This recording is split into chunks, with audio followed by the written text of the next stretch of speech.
Greetings, Shadow Era fans! Welcome to the latest edition of Shadow Era Radio, the official podcast of Wolven Studios. We're here to talk to you guys today about the progress that we're making with the Dark Prophecies expansion, which is still currently on the test server in open beta. For example, some of you may or may not know that we've added a fresh game mode to the test server that we'll be talking about in a little bit that involves Dark Prophecies cards. As always, you guys have given us a lot of great questions and topics to talk about, so we'll be diving right in today so we can hopefully get to every question you guys have asked. So, without further ado, here from the Wolven Design Team today, we have Trevor, also known as Mojumbo. Why, hello there.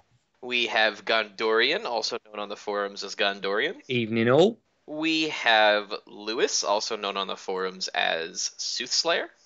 Hello, everyone. And we have Kevin, also known on the forums as Nacho Cheese. Holas! Alright, so diving right into the new game mode that's been added to the test server, or I guess the revamped game mode that we've added to the test server. Dark Prophecies cards are now available for Meltdown.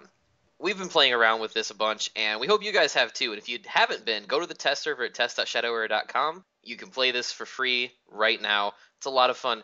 What are some of the unique aspects that we've been seeing with Dark Prophecies Meltdown as compared to just the Call of the Crystals Meltdown? Something that was really cool, actually, for me personally, when I played my Meltdown pack, is I hit a lowest burden, and I put that in my deck right away, use thoughtful investment so I can get my resource count up really quick, get that thing out, and you just draw so many cards so quickly. It's crazy. Crazy fun. I'm pretty sure the lowest burden on Zana is just not nice. That's just not fair.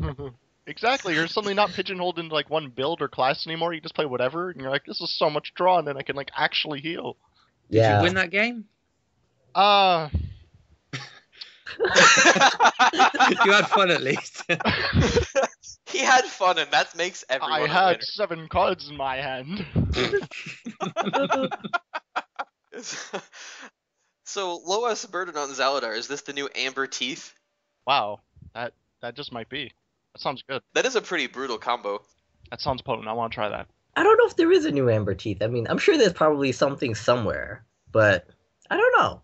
I will say that in my matches, my card pools, I played Meltdown several matches with varying amounts of Dark Prophecies packs and cards in them. My pools weren't exactly as generous as some of the jumbos.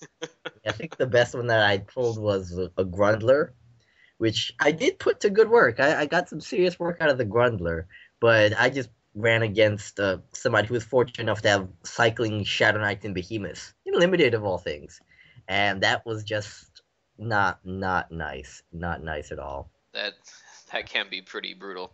Yeah. One thing, speaking of the allies that someone managed to get, we have been tweaking the rarities a bit in this new set as compared to the Call of the Crystal set. And one thing you guys will notice is that if you play with a lot of Dark Prophecies packs in Meltdown, you'll actually get better numbers of allies to use in the decks. I think, was it Trevor who was just saying that you pulled 16 allies in 4 Dark Prophecies packs? I did a full Dark Prophecies Meltdown. I had about 17 or 18 allies, and 16 of them went into my deck. Which one got the card? Which one? I suppose you need other stuff as well. Flare, I'll say, it got 2 copies of Flare got cut. I did not have the elemental allies to make its ability work, so I was like, I'm not sure I want this. It would have worked with each other. Two out of 30. The odds, I'm sure, are worth it of getting them both in your first. He had lowest burden 10 though, cards. didn't he? He's right. I could have drawn the 7 guards and played my 2 flares. And that's why you lost. It probably is why I lost. I know that in my matches, I had really solid ally counts as well. I did varying amounts of Dark Prophecies pack, a couple Meltdowns with 4 packs, the full set, some of them split 2 and 2, some of them 3 and 1 and 3. So I did a various amounts, and definitely for Dark Prophecy, I definitely had more than enough allies that were playable to really build a solid deck. I like allies. We all do. But you know what Amber Teeth now likes? Wendith. Amber Teeth now likes Wendith. That is so true. Oh, wow. There's actually, although Amber Teeth now actually has potential weaknesses in Dark Prophecies. Yeah, but it's got Meltdown Winded. because Who cares, man? You got 1 extra attack on Amber Teeth? the thing is that actually is really big. Against allies, yeah. Yeah, it's just that is so much damage that she just gets unexhaustible, and If you Yeah, if you man. get her down with Super Focus and Lone Wolf, which I had earlier today, then your ally is either like big and scary, or it gets killed, and then you start healing. So that was pretty nice. I think I won that game. Yeah, it was fun anyway. That's what matters, right, Trevor? It was fun. Exactly what matters. Exactly. So, were there any card combinations that you guys have been thinking about since we've been crafting the set that you just really wanted to see but you haven't seen yet? Amber, Speed Strike, What Big Teeth, and Wendith. You may have heard that one. I do think we've heard that one before. I gotta do that now. I'm not even kidding. Toss on Reserve Weapon as well. Reserve Weapon as well. It's now 5 attack. I want that to be my thing. Just have this ridiculous giant toothed amber, like a vampire amber with giant teeth. Good idea. I'll call it Vampire Amber. I'll tell you the combo that I really hope to see pretty soon is I want to get a Furion Terror and an Arthile's Crypt. Ooh. Because getting that in a limited situation like that would be so Oh, good. Because yeah. you could just keep dropping that guy. It's not even that bad in constructed, just a little bit resource intensive, but in limited, that is such a buff. Oddly enough, I was able to have some Arthile's Crypt action going. It was a Banebo Mirror.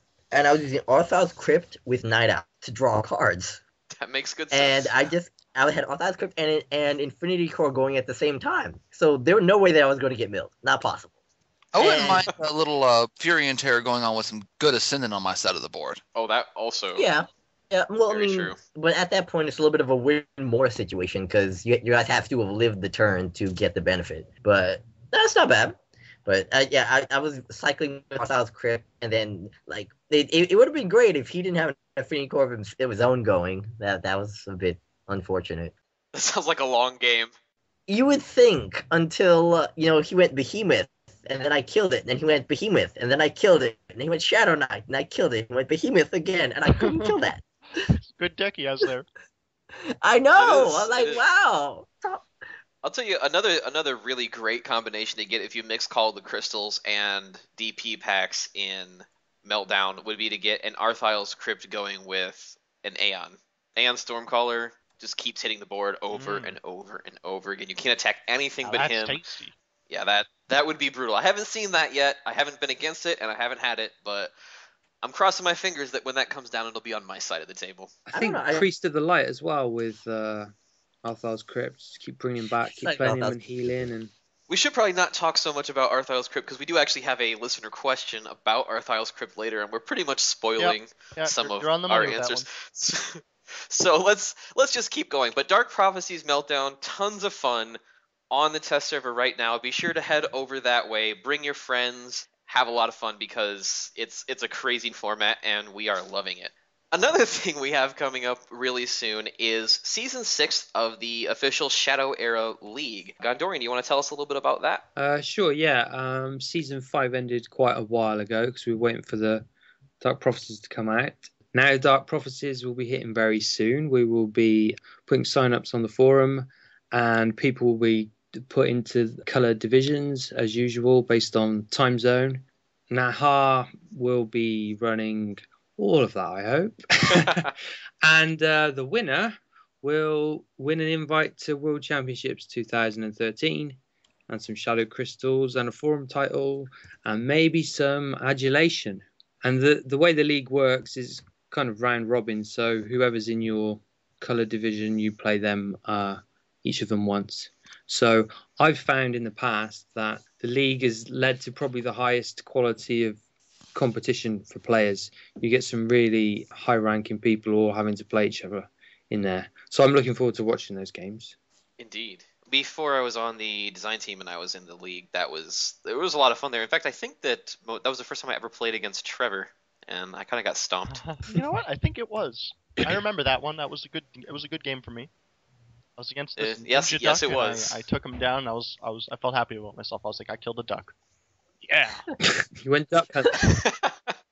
No, it's funny because it's been a while since I've done the league, but I know when I was doing league, I got into the league because I was doing the Gondorian's ladder he had, which there was a brief period where I was number one on the ladder for a while. Didn't last too long, but I was on the ladder for a while, and somehow in the league I got paired in the Asian section of the league. So I had to face like Lying Dragon and a lot of these like insane players that are on at insane hours for me at least. For them it was local time. I So believe I talked you into joining because we were short on people in the Red League. I remember that was way back. We didn't know each yeah, other very well back then, did we?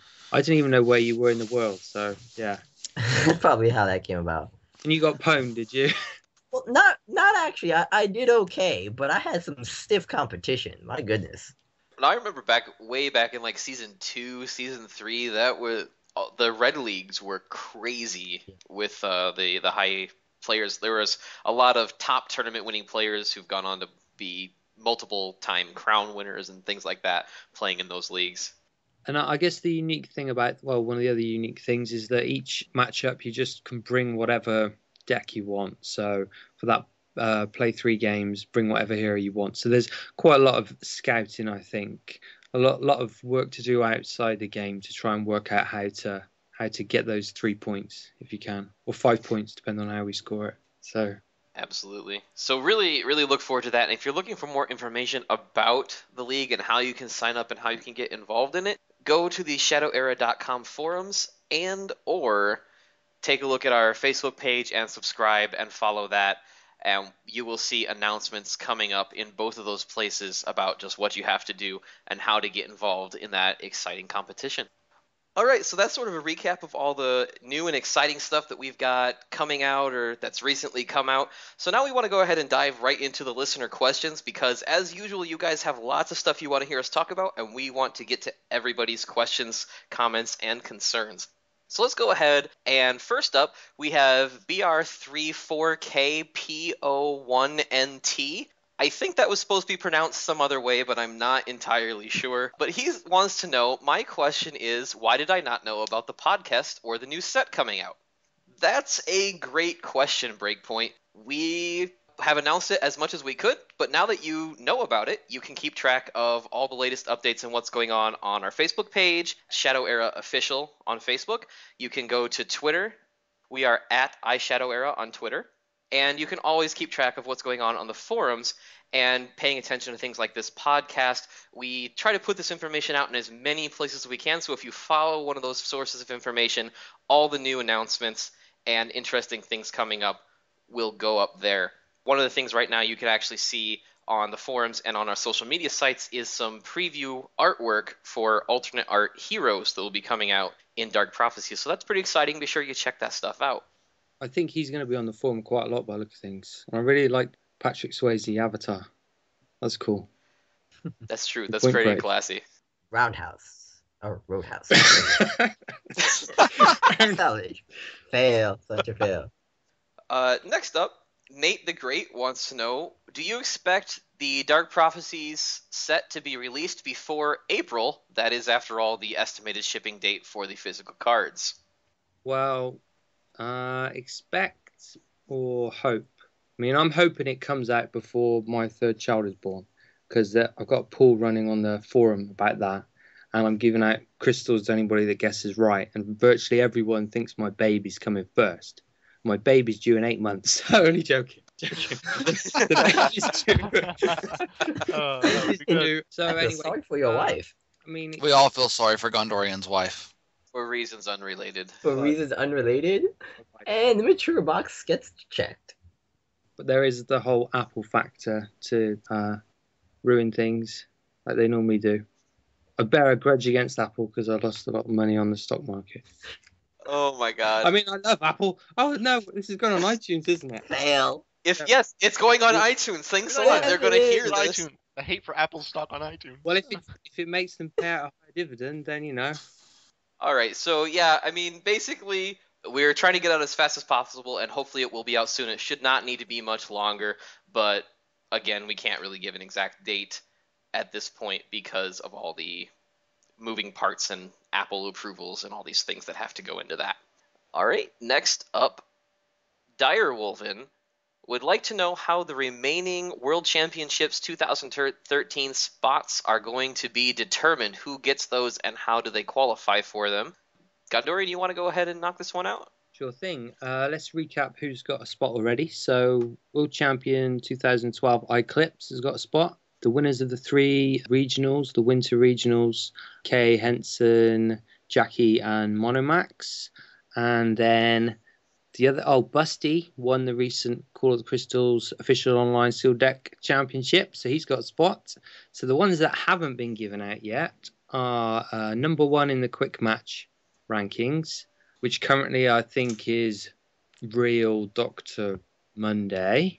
And then there's a playoff between places 2 to 5 to get the next spot. And then the remaining, we've got Season 6, undisputed winner of the league. So all the winners of the different divisions face off in a tournament, and the winner of that gets the spot. That'll be pretty hard to win, I think. Someone will do it, I'm sure. But they have to, otherwise we failed. If somebody doesn't win, that's a massive fail. Season 7 quick match begins when Dark Prophecies goes live. So again, there'll be 2 spots available to the people that do well in that. And then spots 11 to 13 will go to winners of summer regionals. There'll be 3 of those. And then the last 3 spots are a secret for now. Dun dun dun. Yeah. Dun dun dun. The universe knows, and it's keeping it secret from us. Well, I'm sure that if we could access the password-protected section of Gondorian's site, we could find out. But unfortunately, the spy network is still too strong for us to crack the code. One of those days I'll have access to them secret documents. I forgot the password to my own section. So even you don't know anymore No. because you can't even access your... Does that mean the spy network has gone rogue and Skynet is coming? And you are the cause of it all? Yeah, it's pretty much running itself now. So I don't even make half of my posts on the forum. They're just being done by this, rogue robot thing. So, yeah, I can only claim half of my post count, really. Someone out there staring from the sunset saying, the storm is coming. Brace yourselves. Gondorian is posting. Ah, good job. Yeah. All right, so moving right along, Adam Zed has several questions for us. First, he wants to know, can we give a good recap on the recently concluded sealed deck tournament that just happened? We just talked about how Busty won that. So we did have a really great competition. It was a sealed deck tournament where everyone got 20 or so booster packs to build Call of the Crystals decks out of on the live server. It was quite a lot of fun. There was a lot of interesting deck builds that you don't normally see in Limited, so the players really brought out their creative sides of this.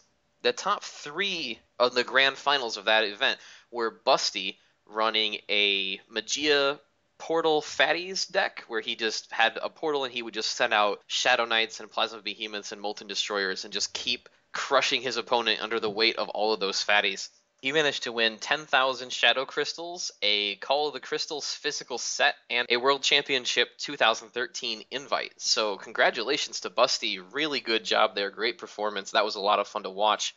The second place in that event was Drevo Triska running a Boris Anti-Mage deck with a lot of healing from Rampage and Rage, a lot of fatty lockdown cards like Crippling Blow. It was actually a very smart play, and we watched him rampage his way all the way through early parts of the grand finals. It was a very smart build to bring into a limited event because you normally do see quite a lot of mages going on there. Congratulations to him as well. And Bluebird 503, who ran a Magia burn deck that had 1 token portal just for a little bit of tempo factor in there, and he managed to take 3rd place in the grand final event. So good job to all those players. Really great games. We actually did a live cast of the grand finals as well, so if you go to twitch.tv/Wolven Games, you can actually go back and see that entire grand finals that we live casted and did commentary on the major matches and all these kinds of things, which was a lot of fun. Adam Zed's second question: which Dark Prophecies cards would the design team members like to see in foil? And on that note, which art do DT members like the best? Personally, for me, I think the art on Blessed Protection is probably the greatest art in the game. I really love it. That's the card I want to see foiled more than any other card. It would be so great. Yeah, Blessed Protection's nice, but you know what? I definitely got to see Io Void Leviathan foiled because I just want to see a foil Hurricane. I've got to go with Aldmore Conduit personally. It's probably one of my favorite pieces of art from like any card game, just like overall. I'm on that train too. I'm Almor Conduit will be gorgeous foiled. I'm on that one. Although I will say that I'm such a fan of the art. I kind of wish it was on Priest card because it's just so deliciously awesome. But nonetheless, it's great art, great card. That's my vote for foil too. My favourites, Crystal Titan looks like it'll be good, and that will be foiled because it's rare. Ones that I'd like to see foiled, Consuming Fear. I mean, the eyes on those two characters and the kind of lightning or whatever that's going into the head, that'll look really good, I think. And Rejuvenating Ritual, I think that'll be this set's version of what's it called? I think I agree with you on that Campfire one. Stories, yeah. I mean, if that could be foiled, that'd be awesome. Yeah. I think Blood Moon would actually be really good. Blood Moon would be really good. That the foil red color that Carte Monday uses for our Shadow Era cards that's quite pleasing. Saw that in a lot of elemental cards in Call of the Crystals. All right, Adam Zed's third question. Is Kyle paying Gondorian so much that he can afford to have so many pre-orders, or is Gondorian just plain rich? Well, the interesting thing is there's actually a forum thread where we were discussing how Kyle pays us and how much we get paid for doing the design team. And if I remember correctly, Gondorian is actually paid in Mega Blocks, and he's really hoping that Kyle will upgrade him to Legos in the future if Dark Prophecies starts selling really well. Yeah, that's pretty much right. They used Mega Blocks, though, off eBay. They're not even new Mega Blocks. Oh, not even? Yeah, so wow. If Dark Prophecies does well, then yeah, I'll get Lego. And but my wife's kind of banned me from getting Lego, but she can't ban me from being paid in Lego, right? So that's the plan. In terms of how I can afford pre-orders, well, without me spending on Lego, I've got to spend it on something, right? So there you go, Shadow Era. My mind just can't wrap around the fact of what you would have to do to be banned from Legos. You need to see my wardrobe. You need to see my wardrobe. It's just full of unopened Lego boxes. So you buy Legos and like don't even open the boxes. You just like have it now, and you're like, yes, someday I'll use it, and then you just kind of. So don't. you're telling me that there's some producer somewhere who's getting ready to dedicate an episode of Hoarders to you. Yeah, that's my dream. Actually, it's a really interesting episode. I'll just have like a house full of Lego and Shadow Era cards. Probably mostly Shadow Era cards now, actually. Your dream is to be on Hoarders. Way to aim high, Gundor. Way to aim high. Well, it creates an interesting dynamic, though, because, if Gondorian was ever like, hey, honey, you have too many shoes, she'd just be like, there are more Legos in our closet than shoes. You can build shoes out of Lego. I've done it. But do they work well? No. Are they functional? I'm still working on it. Next step, build functional shoes. After he's on Hoarders, Ian's next dream is to make functional clothing items out of Legos. Either that or be on that show Intervention. All right, so moving right along. Well, maybe we should just dwell on the pre-orders for a little bit to say www.shadowera.com/store. That's where you can pre-order stuff. And each dollar you spend, you get 100 Shadow Crystals. Booster boxes are $45, delivered worldwide. I'll let you go and look at the site for the rest of the things, but there's some awesome deals there. Insert shameless plug right here. Done. I think we're allowed to shamelessly plug ourselves on our own podcast. We plug Lego. I'm not saying it's a bad idea. I don't even know if it's like shameless anymore because it's specifically our way of connecting with our community. Like that's why we are here. I don't want people to miss out really because I mean when the last one closed for pre-orders for Call of the Crystals, people who missed it were gutted. So I wouldn't want to be one of those people that missed out that didn't know about it. All of us are pre-ordering, right? All of us are pre-ordering. Yeah. And I think an email's just gone out to all Shadow Era players. Today I got one telling me about the pre-order, so I went and spent another $5,000. Not really, but if only. It's gotta be an awesome moment where you're sitting in your keyboard and once you press the enter button, 3 million people will see it. That's gotta be quite magnificent. That's nothing compared to the power of Gondorian's spy network, though. True, I see all the emails. I actually get to see the emails. Like all 3 million of them have to filter through his spy network. Carl only sees one, right? The one he sends. I see all 3 million and everything else. This makes me think of the movie Bruce Almighty, where he woke up and he was receiving an insane amount of emails. Just going up and up. It's like, oh my god, stop. All right, so moving along, Adam Zed's last question here. Can the design team share with us the plans of Woolman to promote and distribute physical cards around the world? Well, we've already talked about how we have shadowera.com/store, a online card store where you can go and purchase the Shadow Era cards and have them distributed worldwide to you without all of the pain that we experienced last time with people's orders being delayed and whatever. As far as promoting, we actually have Nick, who is not with us on this podcast because he's at a convention right now, but he is traveling a circuit of conventions throughout the year, going to these gaming conventions and bringing the physical product and letting people know what's out there, giving people hands-on time with the games, chances to purchase at the convention as well. And he's in contact with a lot of stores and distributors and things, and he knows a lot more about what he's doing and having those conversations with people than we do. So it'd be great if he was here, but he's not because he's busy promoting the physical game. So rest assured it's being promoted, and if you happen to be at a gaming convention in the near future, be sure to look Nick up. Look out for the orange hat. You could always recognize him by the orange hat. All right, so the next listener question we have in the queue, Super Grover would like to know, will the AI ever be fixed? And by that, he means that the AI sometimes does very silly things, like ignores threats on the board to just try to hit the hero and allows you to just take control of the board and things like that. That's definitely on the table for future editions of things we want to do with the game. But again, we're a small studio. We don't really know where that fits on the timetable, so we can't make any promises like, oh, by this time you'll definitely see a revamped AI. But that is something we're aware of. Right now, all of our dev team's energy is centered around squishing bugs in Dark Prophecies and getting the DP release ready to go and bringing things like Dark Prophecies Meltdown to you guys.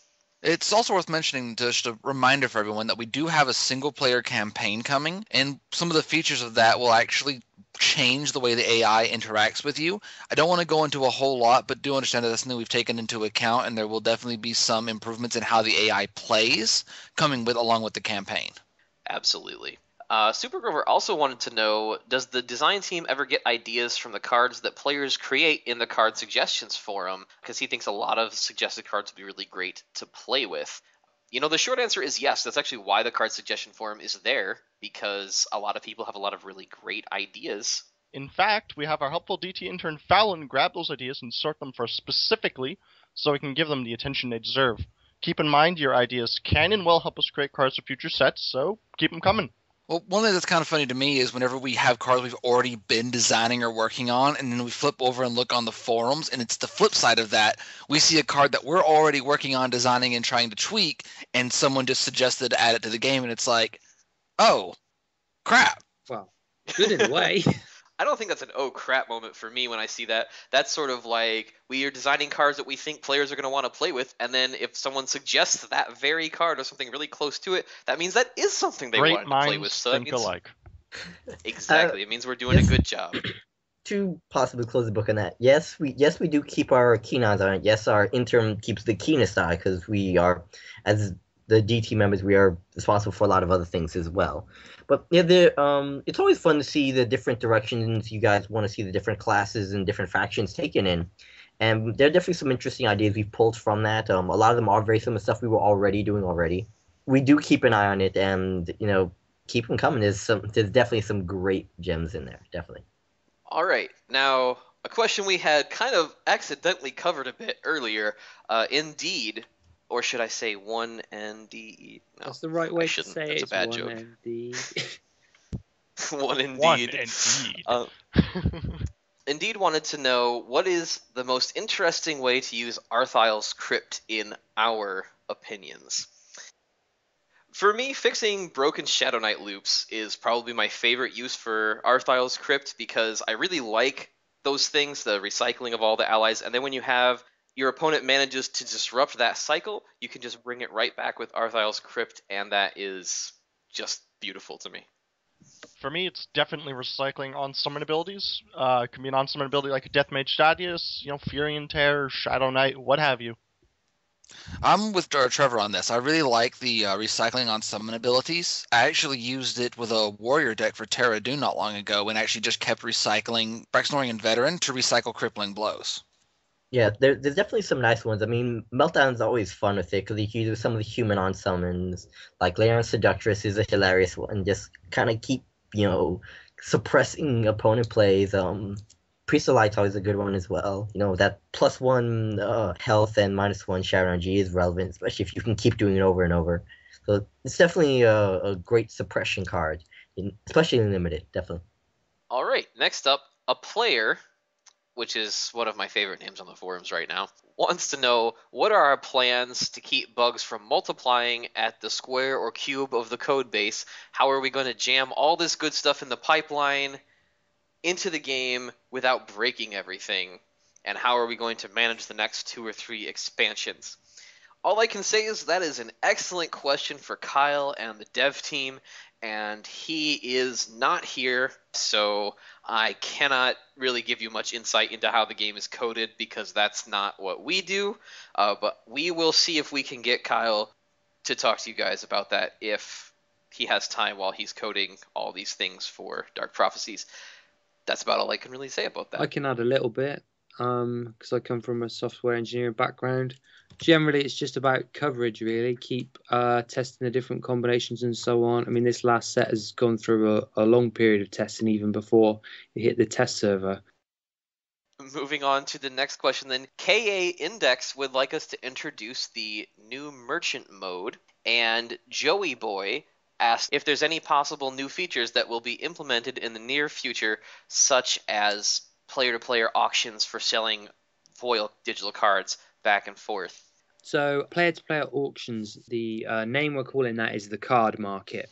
And the way that will work, a brief introduction to that for K Index, is that all of your cards, you will choose the ones that you don't want anymore, and you will pick a sell price for them. And all the cards that you do want, you will say how much you're willing to pay for them. And when the system finds people that want to sell and people who want to buy at the same amount, it will magically just move them into your collection. I guess when there's loads and loads of players doing this, it might be that you choose a price and it doesn't get met there and you might have to keep up in it. But essentially, you should be able to get anything you want, providing you keep raising the gold level that you're looking for. That saves you going to the merchant and browsing around. You'll just be in your collection deciding how much you're willing to pay for each card, and you might get it. And so some of the really common cards like Campfire Stories might drop to 5 gold to sell now. And other ones, like Jasmine, might go up to 600 gold. So buy now. You can get a head start on it now. Absolutely. In terms of other features, the tournament queues are on the way. We have seen those in action privately, but we have to focus on getting the quality right, and the focus has been on the expansion for now. When that's submitted, then these big features will be making sure that the quality is right on those, and then they'll get released. So the card market and tournaments are definitely on the way. They're the big thing that's coming next. And multiple deck slots are on the list also. They've got to come. Everyone's asking for them. It will be a pain. There's so many different ways to build each hero now that we've got to have these things. That's something everyone's been asking for a long time, and it is on the list of features that we're working to implement. All right, next up, Pandemonium had a few questions for us. He wanted to know, isn't this test server thing lasting a bit too long? Is it because of the usual Apple issues? No, Apple haven't slowed us down yet. I'm sure they will at the right time. But no. That's how it always is. I mean, the test server thing, we've got to make sure the quality is right. We've got to get rid of the bugs, because when people find out that there's an update for Shadow Era and they download it, the last thing we want is they download it and it's really buggy, and then they go and write a review and give us 1 star and say, the update, I really hate that when I update an app and it's broken. That would be the worst possible thing that could happen. So that's why Carl's working around the clock solving all the bugs, and soon it will be submitted. Pandemonium also wanted to know, did Wolven pay to use the True Skill rating system, and if not, why don't we just use a simple ELO system, which seems much more fair and appropriate for the season system? Basically, that's a question that Kyle is the answer to, and we don't have Kyle here right now to talk about it. He has talked about the rating system in the past in ways that it might be improved, so we do know it's a little bit of a pain point, but where that lands on the priority list for how soon we're going to see it revamped, we couldn't really say. That's sort of a dev team issue, not a design team issue. We'll see if we can get some more answers on the forums for you with regards to that, but right now, that's all I can really say. And lastly, Pandemonium wants to know, will you be able to do something with the digital foils soon? And yes, you will. You'll be able to trade them and sell them via the card market that we were just talking about in the last set of questions.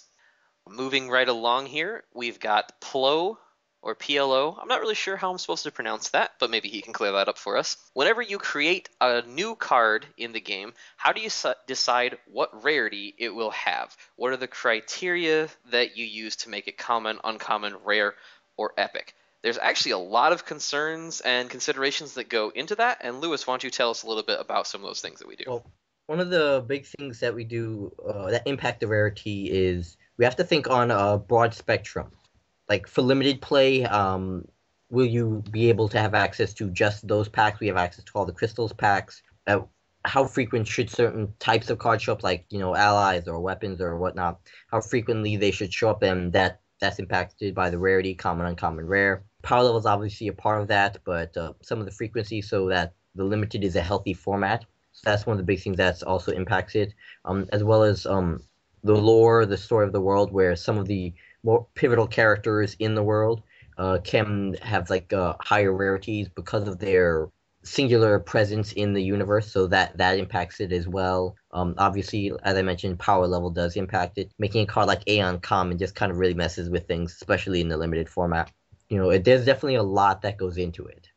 And as a final note, also, one of the things that goes into it is keeping track of what types of cards you would get through buying booster packs and booster boxes, and the likelihoods of different cards showing up in different quantities of cards, like weapons or epic allies or whatever it is.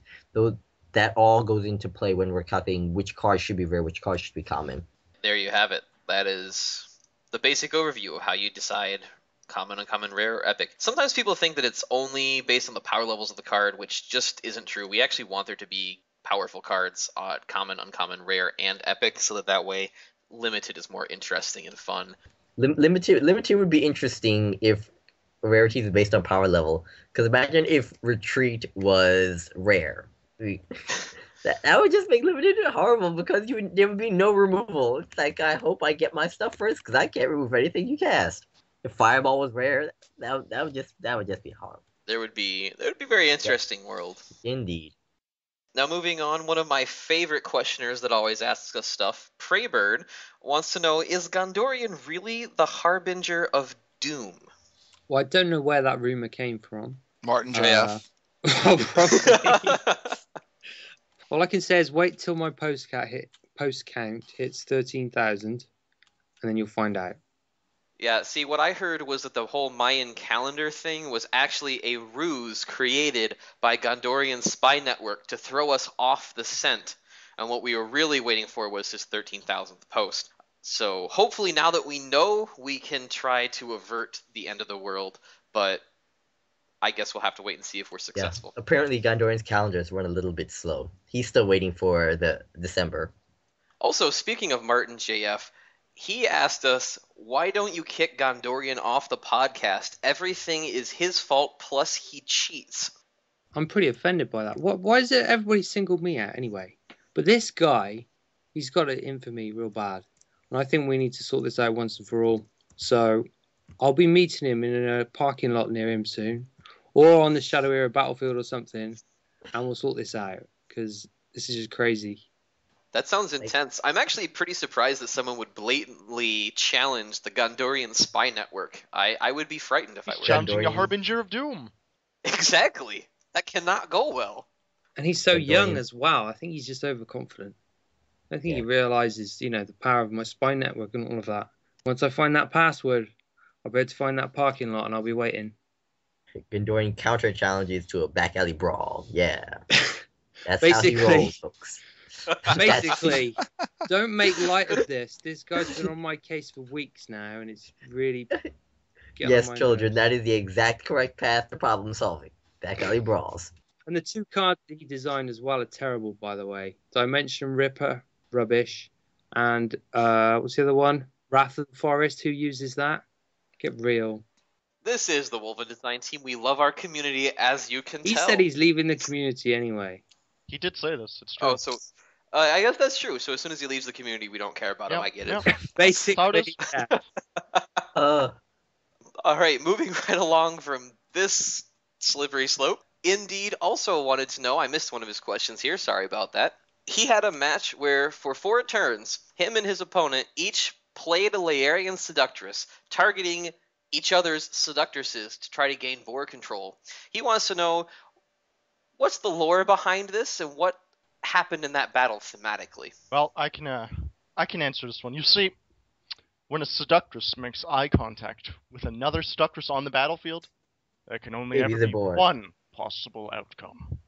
I have to wonder what so many seductresses were doing on the battlefield anyway. Seducing. You know, like you just don't... Again, one Yeah, possible but seducing outcome. what? There's people fighting and casting all these dangerous magic spells, and they're just coming along and being like, "Hey, look at me!" It just doesn't. Just does not seem like a smart way to seduce people. Ah, God, I really want to respond to this, but I'm gonna get kicked off the podcast.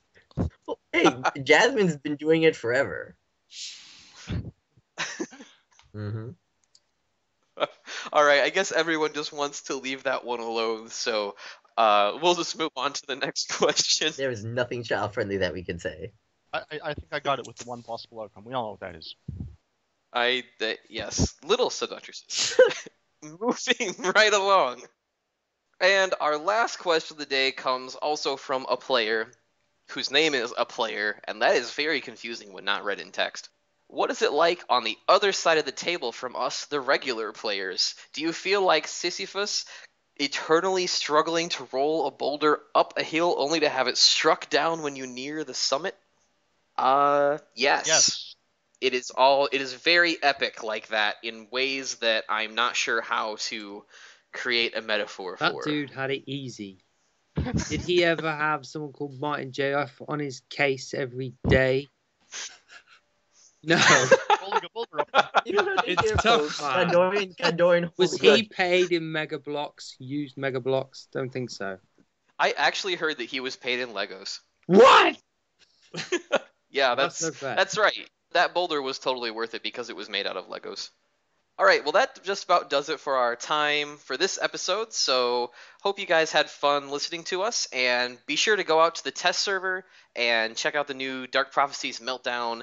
We're going to be out there playing it. Hope to see you guys out there. It's going to be a lot of fun. And be sure to pay attention to the ShadowEra.com forums and our Facebook page, Shadow Era Official, for all the latest news and updates and future podcast episodes. Lastly, be sure to visit ShadowEra.com/store and place a pre-order for some physical cards because they are going to be great.